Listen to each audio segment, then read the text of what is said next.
وہ بار بار عدالتوں میں نہ آئے. اگر وہ بار بار عدالتوں میں آئے تو اس کے اوپر جو سائیکلوجیکل ایک افیکٹ ہوگا, اس سے وہ ماں جو ہے وہ بڑی ڈسٹرب تھی. ماں تو آخر ماں ہوتی ہے.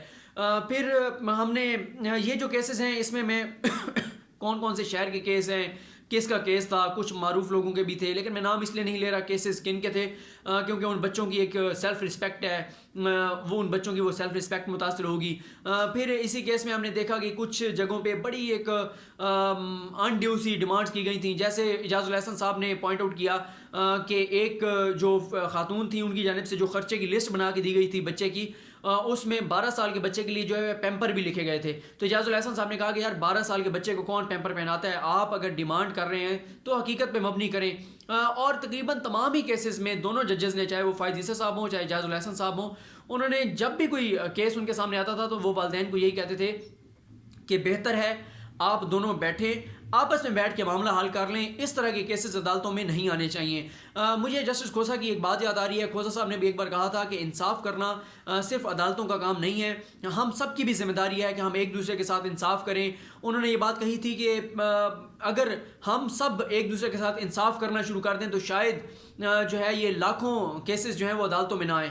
اگر آپ دیکھیں کہ اگر میں نے کسی کی زمین پہ قبضہ کیا ہے تو مجھے پتہ ہے کہ میں غلط ہوں, لیکن میں کیس لڑتا رہوں گا عدالت میں. تو اگر اللہ تعالیٰ ہم سب کو یہ ہدایت دے کہ ہم اپنا جو ہم سچ اگر بولنا شروع کر دیں, دوسروں کو ان کا حق دینا شروع کر دیں, تو شاید یہ واقعی کیسز عدالتوں میں نہ آ جائیں. اور میں حیران ہوتا ہوں لوگوں پہ جو لوگ یہ قبضے کر کے لوگوں کی زمینوں پہ اور اب جو چیز ان کی ہوتی نہیں ہے وہ ہڑپ کر لیتے ہیں, قبضہ کر لیتے ہیں. تو وہ لوگ پتہ نہیں سوچتے نہیں ہیں کہ جس اولاد کے لیے وہ یہ سب کچھ کرتے ہیں ان کے مرنے کے بعد شاید وہ اولاد ان کے پہ فاتح بھی نہ پڑے. بلکہ ہم نے دیکھا کہ بہت سارے جو والدین ہوتے ہیں ان کی تو زندگیوں میں ان کے اولاد جو ہے وہ جب آگے ان کی شادیاں ہوتی ہیں تو بہت سارے جو اس طرح جو کرپشن کر کے حرام کی چیزیں جو ہیں وہ اولاد پہ خرچ کرتے ہیں, تو ان کی زندگی میں ایسے ہوتا ہے کہ بچے جو ہیں وہ ان کا حال تک نہیں پوچھتے, ان سے بالکل دور چلے جاتے ہیں. تو یہ چیزیں بحیثیت معاشرہ میں دیکھنی چاہیے. ہمارے ارد گرد اگر اس طرح کے کسی کے معاملات چل رہے ہیں, اگر ہم اپنی کوشش اور کاوش کر کے ان کے حالات ٹھیک کروا سکتے ہیں تو ہمیں کرانے چاہیے. اور اس طرح کے واقعی کیسز جو ہیں وہ عدالتوں میں نہیں آنے چاہیے. اور اس طرح کے کیسز کے علاوہ بھی جو ہم سب کو بحیثیت مسلمان, بحیثیت انسان جو ہے وہ دوسروں کا جو حق ہے وہ ادا کرنا چاہیے. ہمیں یہ بات سوچنی چاہیے کہ یہ مختصر سی زندگی ہے, کسی کو نہیں پتہ کل تک ہم زندہ رہیں گے نہیں رہیں گے. کبھی انسان حادثات کی نظر ہو جاتا ہے, کبھی ویسے ہی بخار ہوتا ہے, بہانہ کو بنتا ہے. جو اللہ کی طرف سے زندگی لکھی ہوئی ہے وہی اتنی آپ نے زندہ رہنا ہے. اور جس اولاد کے لیے آپ کسی کا حق مار کے اس اولاد کو کھلاتے ہیں وہی اولاد بڑی ہو کے اور آپ کا حال تک نہیں پوچھتی بہت سارے لوگوں کا. اور آپ نواز شریف کی مثال لے لیجئے کہ جس اولاد کے لیے نواز شریف نے قوم کے ٹیکس کا پیسہ لوٹا, عوام کا حق مارا, آج وہی بیٹے لندن میں بیٹھے ہیں اور اپنے جو نواز شریف کہتے ہیں کہ وہ بیمار ہیں, بیمار باپ کی عیادت تک کے لیے نہیں آ سکتے. تو یہ ایک المیہ تھا. اللہ تعالیٰ ہمارے لوگوں کو ہدایت دے. اس طرح کے والدین کو یہ بات سوچنی چاہیے کہ ان کے آپس میں جو جھگڑے ہوتے ہیں, جب طلاق ہوتی ہے تو اس کا جو سب سے برا جو ایفیکٹ پڑتا ہے وہ بچوں پہ پڑتا ہے, اور ساری زندگی وہ اس نفسیاتی جو ایک ان کے اوپر اثر ہوتا ہے اسے باہر نہیں آ سکتے. اس کے بعد عمل عمر کیس کی ہم بات کرتے ہیں. عمل عمر کیس کا آپ کو یاد ہوگا کہ کراچی کے اندر ایک 10 سالہ بچی جو اپنے والدین عمر صاحب اور بینش صاحبہ ان کے ساتھ جا رہی تھی, ڈاکوؤں نے گاڑیوں کو لوٹا ایک اشارے پہ. اس کے بعد وہ آگے کو نکلے تو اچانک جو ہے وہ پیچھے سے فائر آیا اور فائر عمل کو لگا, وہ پچھلی سیٹ پہ گر گئی.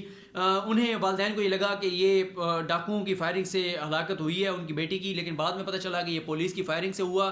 پھر ان کی والدہ نے ایک آرٹیکل لکھا جس پہ سابق چیف جسٹس میاں ثاقب نثار صاحب نے آج کو نوٹس لیا.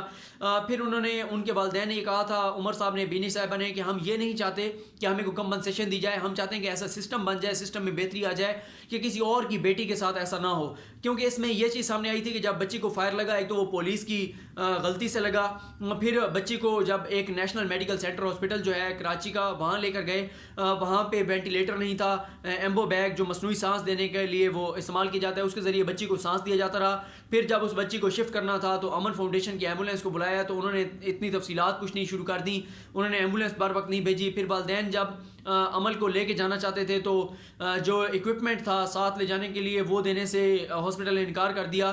تو یہ ساری چیزیں جب عدالت کے سامنے آئی تھی تو ثاقب نثار صاحب نے یہ کہا تھا اور اعجاز الاحسن صاحب نے, فیصل عرب صاحب نے ایک کمیٹی بنائی تھی کہ کمیٹی اپنی سفارشات دے کہ ایسا سسٹم بن جائے کہ دوبارہ کوئی عمل کسی ماں کی کوئی بیٹی, کسی باپ کی کوئی بیٹی اس کا سامنا نہ کرے, نشانہ نہ بنے, اور یہی والدین کی کوشش تھی. پھر اس کے اوپر ایک جو کمیشن نے رپورٹ دی تھی اس رپورٹ پہ کہا گیا تھا کہ جن جن کے بارے میں وہ رپورٹ ہے وہ اپنے جواب دینا چاہیں تو وہ جواب دیں. پھر ثاقب نثار صاحب ریٹائر ہو گئے. اب یہ کیس لگا تو اس کیس میں ایک تو پہلے فیصل صدیقی ایڈوکیٹ صاحب جو کہ وکیل ہیں امن عمر کے والدین کے, انہوں نے ساری بیک گراؤنڈ بتایا اور انہوں نے بتایا کہ رپورٹ میں لکھا ہوا تھا کہ پولیس کی ٹریننگ نہیں تھی, پھر پولیس کو آٹومیٹک اسلحہ دیا گیا تھا, مشین گنز دی گئی تھیں, وہ انہوں نے استعمال کی جس سے ان کی غلطی سے ایک بچی کی ہلاکت ہوئی. پھر اعجاز الاحسن صاحب نے بھی کہا کہ اس کیس میں ہم اور چیزیں بھی دیکھ رہے ہیں کہ جو ایم ایل آر کیس ہوتا ہے, ایم ایل سی کیس ہوتا ہے, میڈیکو لیگل کیس جو ہوتا ہے جس میں کوئی فائر لگا ہوا ہوتا ہے, کوئی لڑائی جھگڑے کا کیس ہوتا ہے, اس میں ڈاکٹر کیا کرتے ہیں کہ وہ اس لیے مریض کا علاج نہیں کرتے کہ پھر اسی ڈاکٹر کو پہلے وہ مجسٹریٹ کے سامنے پیش ہوگا, پھر وہ عدالتوں میں پیش ہوگا, پھر تھانوں کے چکر لگائے گا, پھر پولیس اس کے پیچھے ہوگی, تو ڈاکٹر علاج ہی نہیں کرتے. تو انہوں نے کہا کہ اس پہ بحث ہو سکتی ہے کہ ڈاکٹر جو ہے کہ اس کا کام صرف علاج کرنا ہے یا اس کا کام بعد میں عدالتوں میں آ کے اور دھکے کھانا بھی ہے. لیکن اس پہ فائز عیسیٰ صاحب کا پوائنٹ آف ویو مختلف تھا. ان کی بات بھی فائز عیسیٰ صاحب کی اس معاملے میں ٹھیک تھی کہ مسئلہ یہ ہے کہ اگر ہم ڈاکٹروں کو عدالتوں میں نہ بلائیں تو بہت سارے لوگ فیک جو ہے وہ رپورٹس بنا کے لے آئیں گے. پھر ایک اور بات پہ بہت اختلاف دیکھنے میں نظر آیا فائز عیسیٰ صاحب میں اور اعجاز الاحسن صاحب میں. فائز عیسیٰ صاحب کیونکہ ان کا ایک اختلاف بھی ہے ثاقب نثار صاحب سے, تو یہ اس کو نوٹس کیونکہ ثاقب نثار صاحب نے لیا تھا, تو فائز عیسیٰ صاحب کا یہ کہنا تھا کہ یہ جو 184(3) ہے از خود نوٹس کی جو اختیارات ہیں اس کے اندر ہم کسی پرائیویٹ ہسپتال کو کیسے اپنے سامنے بلا سکتے ہیں. ان کا اس بات پہ شدید اختلاف تھا فائز عیسیٰ صاحب کا. لیکن اعجاز الاحسن صاحب نے اس بات کو کلیئر کیا کہ ہم نے ہسپتال کا موقف لینے کے لیے اس کو بلایا تھا کیونکہ اس ہسپتال پہ یہ الزام تھا کہ اس ہسپتال نے بچی کا صحیح علاج نہیں کیا, اور یہ بات ہم نے دیکھی بھی صحیح کہ اس ہاسپٹل نے اپنی ذمہ داریاں پوری نہیں کی. تو ثاقب نثار صاحب نے اس لیے بلایا تھا, اور اس اس نوٹس کے بعد سندھ حکومت ایک آرڈیننس بھی لائی, ایک ترمیم بھی لائی, وہ بہت اچھی تھی, جس میں انہوں نے پرائیویٹ ہسپتالوں کو بھی پابند کیا ہے. ان کے اوپر بھی ایک چیک ہوگا کہ اگر کوئی زخمی جائے گا تو وہ اس کا علاج کریں گے. پھر اسی اس نوٹس کے اندر ایک معیار بتایا گیا ہے کہ ایمرجنسی میں کیا کیا چیزیں ہونی چاہیے. پھر اسی اس نوٹس کے اندر سپریم کورٹ نے ہدایات دی تھیں کہ جو بھی ہاسپٹل ہیں ان کے پاس ایمبولینسز ہونی چاہیے اپنی, بجائے اس کے کہ کہیں اور سے ایمبولینس بلائی جائے. یہ جو اتنا پرائیویٹ ہسپتال بھی اتنا بڑا بزنس کر رہے ہیں, اتنی مہنگی فیسیں لیتے ہیں, تو وہاں پہ ایمبولینس تو کم از کم ہونی چاہیے. اور پھر جو آتا ہے کوئی زخمی تو چاہے وہ میڈیکو لیگل کیس کیوں نہ ہو, ان کا علاج جو ہے وہ فوری طور پہ ہونا چاہیے. یہ پہلی آپ کی جو ہے وہ پرائرٹی ہونی چاہیے. اعجاز الاحسن صاحب نے بھی کہا کہ اگر یہ ہم نے خود نوٹس لیا تھا تو یہ سسٹم میں بہتری کے لیے لیا تھا تاکہ آئندہ اس طرح کے جو ہے وہ واقعات نہ ہوں. پھر اعجاز الاحسن صاحب نے ایک اور بات کی کہ یہ 2 کروڑ کا شہر ہے کراچی, وہاں پہ جو وینٹیلیٹر ہیں وہ صرف 150 ہیں. سپریم کورٹ نے یہ بھی کہا تھا کہ کم از کم 2-2.5 ہزار وینٹیلیٹر ہونے چاہیے, ورنہ پھر ہم دیکھتے ہیں اسپتالوں کے اندر وینٹیلیٹر نہیں ہوتے. بہت سارے مریض اس لیے جان سے چلے جاتے ہیں کہ وینٹیلیٹر نہ ہونے کی وجہ سے. تو یہ ساری کی ساری چیزیں تھیں اس موقع پہ. پھر ایک موقع پہ فائز عیسیٰ صاحب نے کہا کہ وہ ثانیہ سہیوال جو تھا اس کا انکوائری کہاں تک پہنچی. تو پھر اعجاز الاحسن صاحب نے کہا کہ ثانیہ سہیوال کو اور اس کو ملایا نہیں جا سکتا.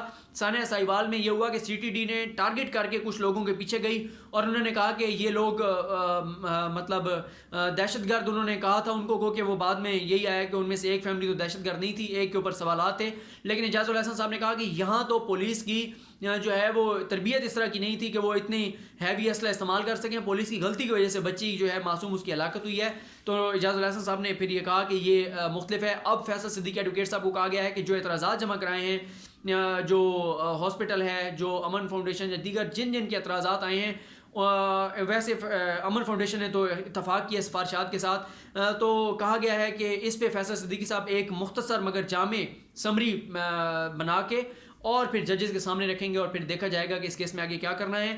لیکن یہ جو ثاقب نثار صاحب نے اس کو نوٹس لیا تھا, اس کا مقصد صرف یہ تھا کہ پولیس کی جہاں تربیت نہیں ہے, پولیس کو ہدایات دی جائے, حکم دیا جائے کہ پولیس کی تربیت ایسی ہونی چاہیے, ایسا اسلحہ جو پولیس کی استعمال کرنا نہیں آتا وہ پولیس کو دیا ہی نہ جائے.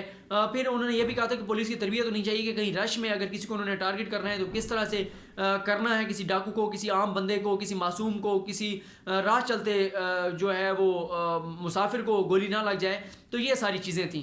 تو نیکسٹ ویڈیو میں ہم بات کرتے ہیں انشاءاللہ بحریہ ٹاؤن کے حوالے سے جو تحریری فیصلہ آیا اس کے حوالے سے. اللہ کریم آپ کا حامی و ناصر ہو، اللہ تعالیٰ ہم سب کا حامی و ناصر ہو. مجھے اپنی دعاؤں میں یاد رکھیں. خدا حافظ.